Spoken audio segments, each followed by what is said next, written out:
Hello, welcome back to part 2 of the layout update / layout changes video. I've purely done it just to split it up because it was getting too long, and some people like long videos, some people don't, and I personally like quick ones as I never get to watch full huge great big videos in one go. So I thought I'd split it, and it kind of spreads it out a little bit and spreads out the progress. So yeah, this is the second one. If you're not watched the first one, I'll link it so you can see the whole video in its full entirety as one. And as always, feel free to comment any questions down below, and we'll get straight into the video and carry on with the update and show you what I've been up to. Right, this is kind of the suburban industrial area part of the layout. So we'll start over here. We've got our auto centre. There's some welding going on there at the moment, which is a train tech item, which I think looks quite nice. And this is kind of your classic 1980s car repair centre. You've got some nice heritage example vehicles out the front, and some other bits here and there out the back, and some garages where they store the cars until the owners come and pick them up. So that's there. We've go into our Big Burger, nice classic Bachmann Scenecraft item, and that looks nice. And going over the back, we've got our scrapyard, which isn't finished. It's got some weathering to do on the ground texture works, but is looking nearly there, and I think I'm quite impressed with that, and I really do think it's looking quite nice. And I've destroyed some vehicles, put some tarps over them, removed their tyres, and make them look really beaten up. As you can see, some have cracked windows, like this Morris Minor at the front, and there's some that obviously are beyond repair and people are just taking for parts, just to kind of take a door off their car, or as you can see, someone's took a panel off that green van, and they need to put it on their car just to give it a few more extra months of life. So over here we are going to get some more stuff from Goodwood Scenics. I'm going to do an order to get some more like white goods, like your washing machines, fridges, etc., to have kind of a nice huge pile of those, probably over this side. And then obviously over here we've got various amounts of scenic details from Goodwood Scenics, and from Scene Master, which is an American company which does some of the scrap stuff that you can see, as well as this digger scrap shunter thing. So yeah, I'm really quite pleased with the scrapyard. Do think it looks nice. It creates a nice effect, and it's just a nice little different thing to have on the layout. And not finished. I do want to weather the groundwork a little bit better.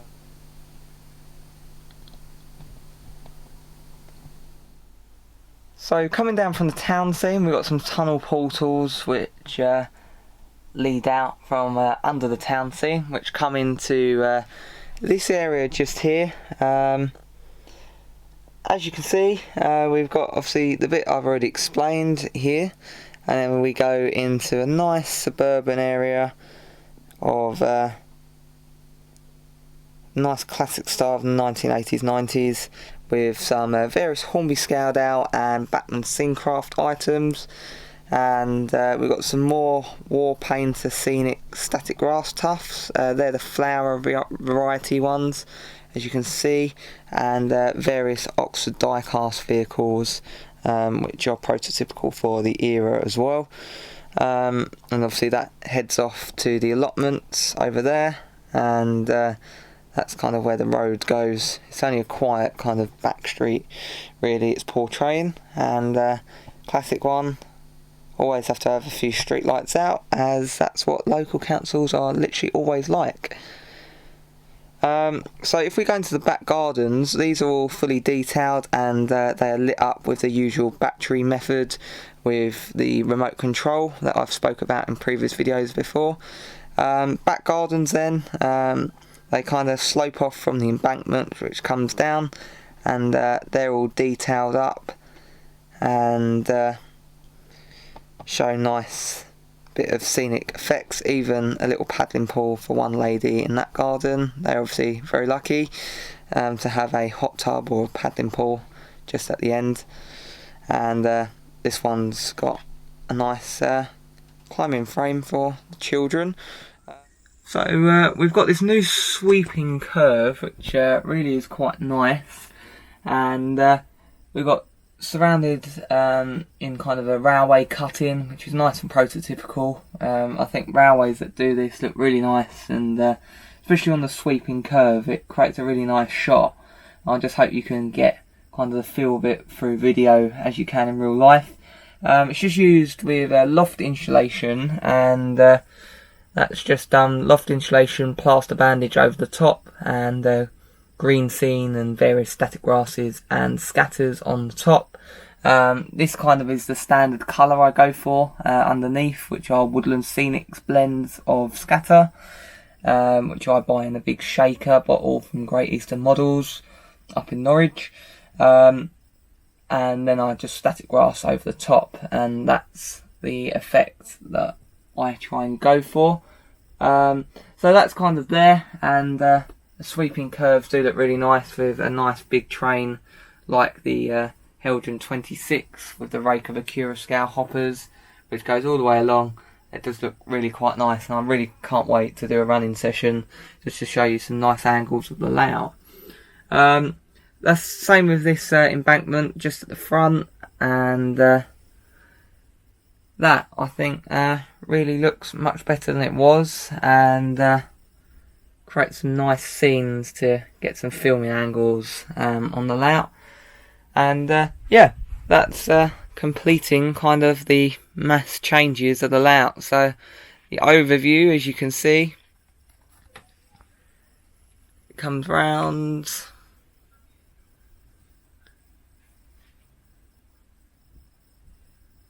And comes back to the countryside section. So the track has been amended in slight better ways, just to kind of make it less tight. As you can see, the track used to curve off here, hugging this wall, and really tightly curve round, which made the other two remaining tracks tightly curve round. Whereas now, as you can see how far over they are, it really is a nice sweeping curve that I've created. And I nearly forgot, this is still the same. I've just added some new static grass at the front, but the canal is still as it was. So yeah, that's kind of the changes on the layout. That's kind of took since December to get it all up, pack things away, and redo the relevant areas that I've done.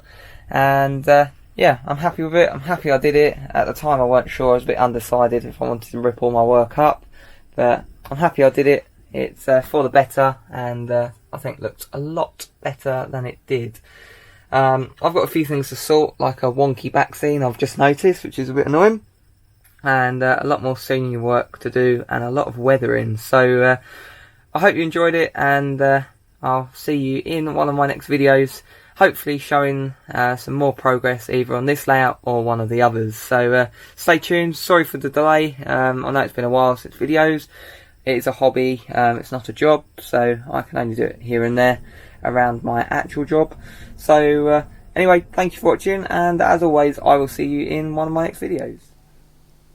For anyone wondering for the trees, they are Gauge Master Seafoam trees, which are handmade by me, with kind of Woodland Scenics green flock over the top, and that's kind of my first choice on layouts now.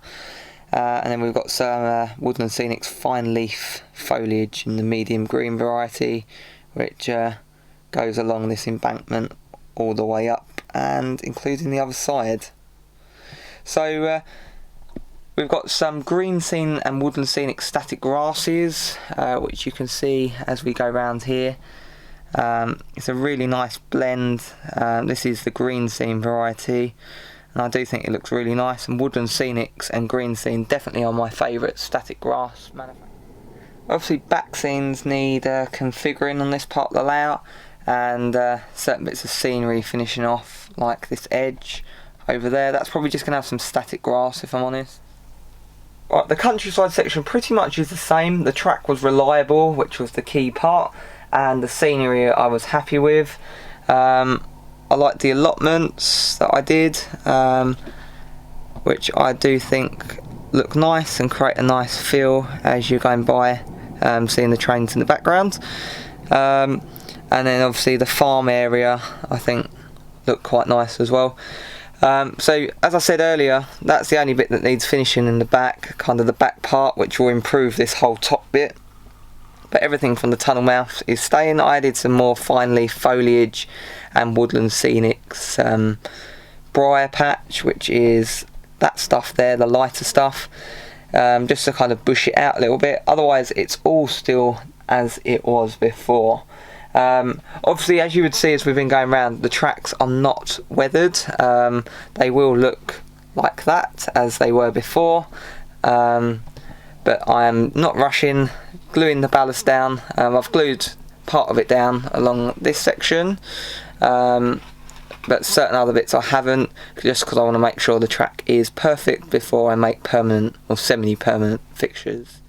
Okay, so thank you for watching today's video. I hope you enjoyed it, and I hope you agree with me that the layout looks better than it was, and I think the changes I've made have made a big difference, and it's a lot more enjoyable running trains, and I definitely will have to do a running session soon, just so you can appreciate some of them camera angles that I've created with the scenery. So yeah, if you've got any questions or comments, do feel free to leave them down below, and as always, I will see you in one of my next videos.